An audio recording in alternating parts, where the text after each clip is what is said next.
Welcome to Big Al's Barbecue. Big Al and Brothers of the Grill. Me and Alan decided to do a bit of a challenge for a bit of a laugh and do a steak off. My steak's gonna be better than yours. Steak off!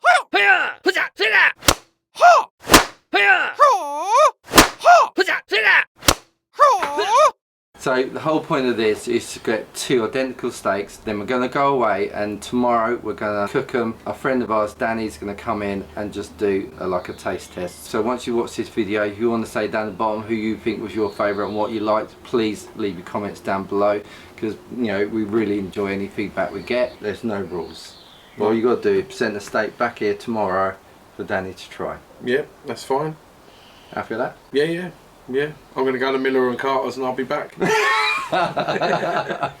on, I wonder if Arron Franklin's busy.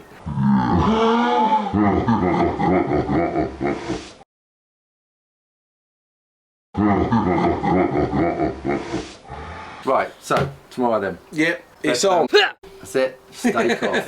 The steak off. We'll see you guys back here tomorrow. Okay guys, so for this steak off I'm going to keep it fairly simple. I decided to use this Arron Franklin steak spice rub. It's got a real good umami flavour to it. We actually chose nice ribeye from John Davidson's Butchers. It's about 40 minutes before we got to do the cook, so let's get to it. Let's get this steak out.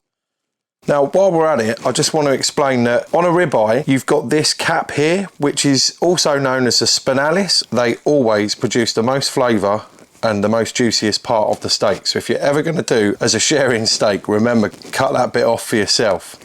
That's the best bit. So what we're going to do, let me just wipe my hands. Typically I would have a thicker steak than this. We've gone for a slightly thinner steak just purely to show you how to grill a standard size steak rather than a huge steak, because most people, to be fair, are only ever going to be buying steaks like this. So we're just showing you how to go about grilling with a thinner steak. So what we're going to do is we're going to get this, give it a good coat over. I'm just going to put this back in the fridge. If you're ever adding rubs on a steak, be sure to check out that it's not got too much sugar content. Typically speaking, when grilling a steak, you're going to want to grill it hot and fast, so you're really going to want less sugar. Got a lot of sugar in there, it's going to burn before the steak's cooked. You do want to get a char, but you don't want it burnt. If you get black burn marks on a steak, that's going to add a bitter taste. You don't want that. You just want a nice even char all over. So with that being said, that's all I'm going to do for the prep for this. Stick it in the fridge till just before I'm going to grill it,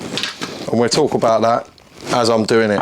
Let that adhere. Okay, so my secret weapon, if you want to call it that, this stuff is awesome, and I've bought a pack of 10 because I'm going to be doing a lot with it in videos. You can freeze it and then get it out as and when you need it. Bone marrow melt. You can get it at John Davidson's Butchers. I got this whole box at my local Booker's. That's what we're going to use. I'm basically going to melt it down and pour it all over the steak. I might even rest it in it. I don't know yet. I might cook it under about 40 degrees Celsius and then let it rest in that. Let's get to cooking.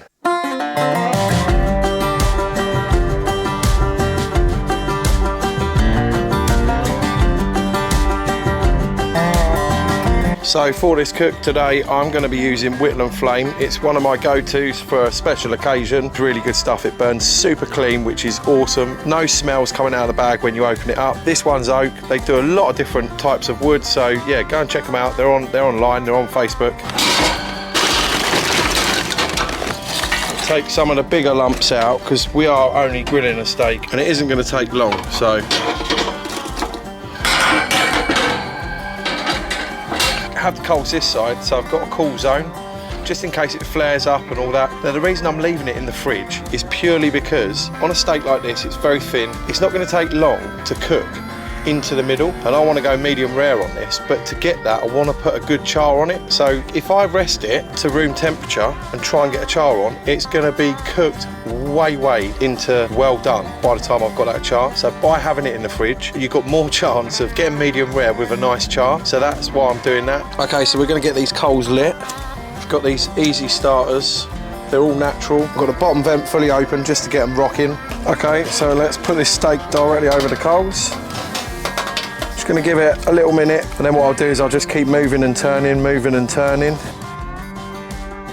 Not particularly worried about grill mark. I'm going to go to about 45 degrees internal, let that carry over cook do its thing. We may lose the spinalis, the cap, as a lot of other people like to call it. Normally I would tie it with a bit of butcher twine, but the fact that it's so thin, you're probably more than likely going to burn that twine and it's just going to fall off anyway. When I do big steaks, especially ribeyes, I tend to tie them up to keep them together. As I say, constantly flip, turn, flip, turn. You want to get a bit of a char, but you don't want to get no burning. You want to get the fat rendered down, you want to get a little bit of a crust going on with the fat because that's absolute flavour.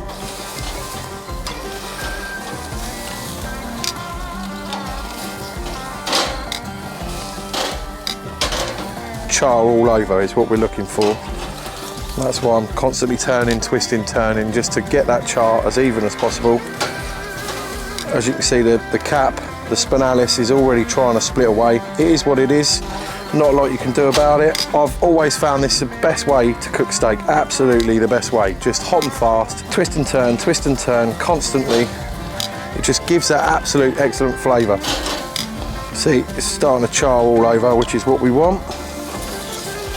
We've both done something slightly different, which is pretty cool because, you know, it gives you guys an insight to how you can do things differently slightly. We're getting that all over now. That's starting to caramelise all over, but it's, to be fair, I better start checking it because it's not going to be too far away. I reckon that's at 30 odd already.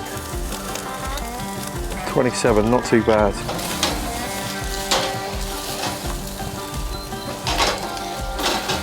As I say, constant twist and flip, and yep, we are losing that cap. Again, not a big deal, cut that off separate. That's always the pit master's privilege, as the old pit boys would say. We're getting that char all over. 35 already, see, it doesn't take long.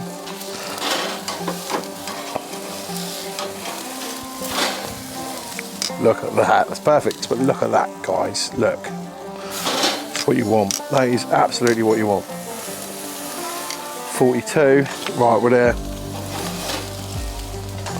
I'm going to take that off and let it rest. What I'm going to do is pour all that lovely bone marrow melt all over it right now and let it rest in that. Well, I don't know about you, but that was quite stressful in trying to get it all done and looking good and that, but mate, yours looks amazing. So does yours. You got better crust than me, to be fair. That's just burned. I was, no.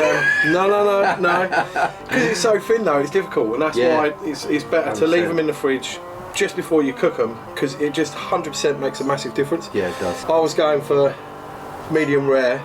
Yeah, I think I might. But medium, yeah. Medium rare. We'll see when we cut it. Yeah, we can always re-edit it and say, I went for medium. I went for medium rare. There you go. We can use either one now. Yeah, there you go. I perfectly went for well done. So, what sauce have you done there? It's bone marrow. Bone marrow melted it down. I actually rested it in it for like 5 minutes. Ooh, nice. And then took it out. So it's. And what's on top? Salt and pepper? No, I just went for Arron Franklin's new rub. Ooh, well, nice. Not his new rub, one of his rubs. It's a steak spice, yeah. Ooh, nice. It's got an umami flavour to it. It's got a bit of, you know, mushroom powder in there. I sneaked in on him earlier. I saw him getting the whole mushroom powder. I'm like, oh, so we're both going the umami route. So I've done like cereal like you as well. Salt, pepper, garlic salt, and a bit of mushroom powder on there as well. And then I've gone for a cowboy butter. Danny, our tester, is going to come out in a minute, and we're not going to say anything to him. We're going to slice the steaks up, let him try it, and then it's up to him. So I'm just going to very quickly slice yours up. Go on, do what you got to do. I'll let you do yours first, so we're not both trying a knife. End up swiping each other. Yeah. That's a nice knife you got there, Mr. Allen. Oh, I love it. This is one of my favourite knives. Yeah.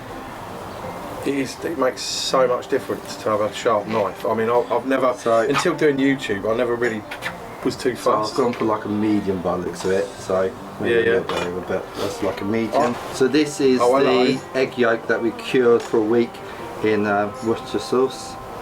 And we're just gonna look, see, secrets. Crumble it all over. That's something I've never done before, admittedly, but steak and eggs in the morning, can't go wrong. Can't beat it. Do you want to slice yours quickly? Yeah. Well, I'm gonna just take that off. So do like a bit of cap. Look, both of us doing the old angle.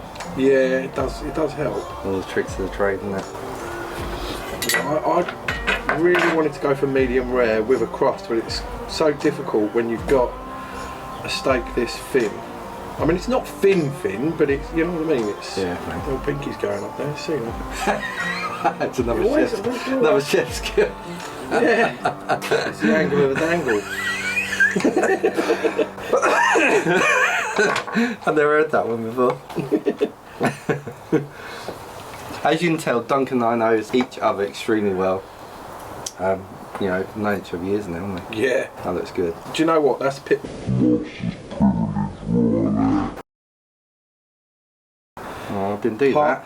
Part of that cap is just Yeah, the best you got the bite fat of a going through ribeye. it. I went for medium rare. Yeah, I pretty much got it. Let's get that bit out.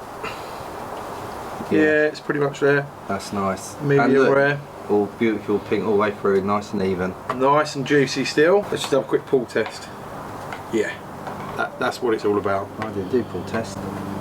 Do it, try it. Oh, you can't. It's got No, I can't. It's all looking pretty now. Sorry, Danny, I've just had a bit already. Johnny, Oh, mate, that's well juicy. Why are we waiting for Danny? Let's just eat it. Let's go. So obviously 2 steaks. Just have a try. There's a couple of dipping butters there for you as well to try as well. Have a go and tell us what you think, and then. Right, I'm going straight in. Shall I do a bit without and then Yeah, a bit without Yeah, that? a And bit Yeah, without go for first, and then you get to taste without that. Oh, that is lovely. They're basically like dipping butters, in a sense. A flavour enhancer, as it were.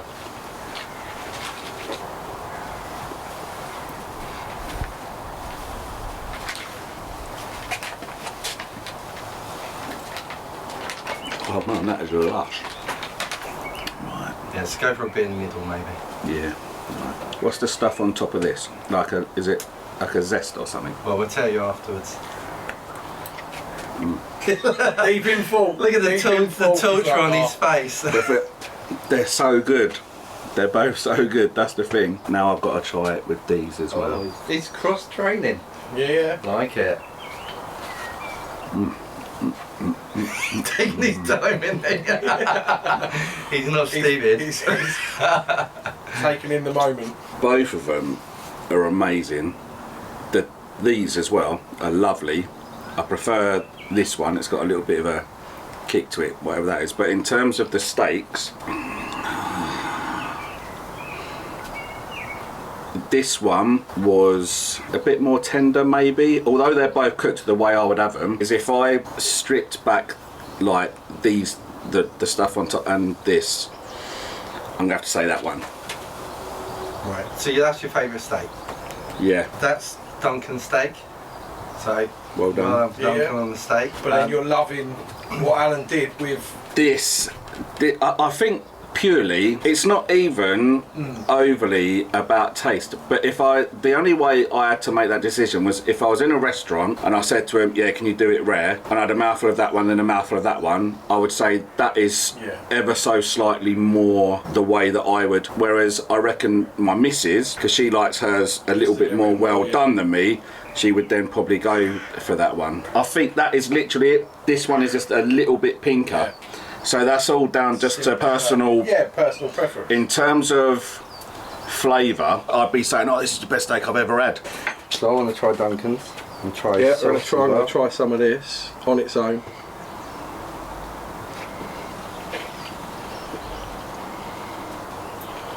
What is this? That's on top? egg. That's egg that's been cured in Worcester sauce for a week. That is good. I've never tried that. Never had that, and I would never have thought of it. And I've not seen any videos on it, so And this it's pretty cool. is a cowboy butter. So this has got like loads of herbs in it. Yeah, that is really good. And that.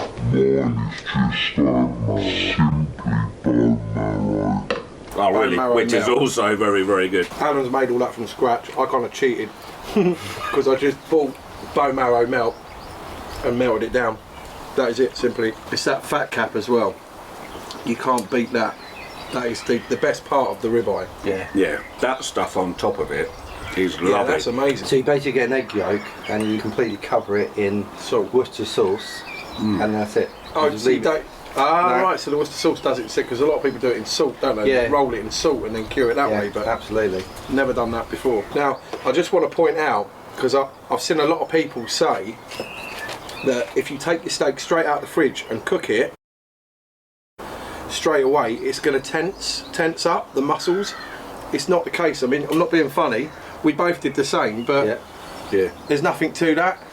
And a lot of my friends say, oh no, take it out, fridge, let it get to room temp and all that business. But I've seen a lot of people, especially Genevieve Taylor, when I went to the Black Deer Festival last year, I learnt that off of her. I didn't know about it until last year, and I tried it and it worked, and I'm like, do you know what, it makes sense. So I just wanted to put that across as well. A little trick makes a big difference. As far as I'm concerned, well done. Yeah, fair play. What you've done here is better than what I did. More effort and all that business. They are both 100%. Absolutely banging. It's going to be a double grab. I must admit, this cowboy butter is like amazing. I love it.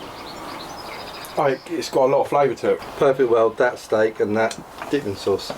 Yeah. I think it says there's not a lot of either steak left now, so I think that pretty much says it all really. It does really. Hang on a minute, yours is finished first. So does that say something as well? Do I need to change my mind? I don't know. Can't go wrong. Is this going to be a weekly thing? Well look, I've actually had a lot of fun doing this. Yeah, it's been great. Really enjoyed it's been cool. We'll put this video on both our channels. Obviously, go and check Duncan out on Brothers of the Grill, and if you're watching Brothers of the Grill, come and check out Big Al's Barbecue. Definitely. Big thank you to Danny. You know, cheers for for a lot that. of personal. You really put yourself out today to come and eat steak. Definitely. Hard decision to I had make. a really busy You day. really want me to come round? Yeah, go on then. And I think last thing really for us to say is thank you very much for watching. Don't forget to hit the old subscribe button, turn on notifications so you don't miss any of our future videos. Exactly that. But until then, go cook something exceptional, and I'll see you when I see you. take care.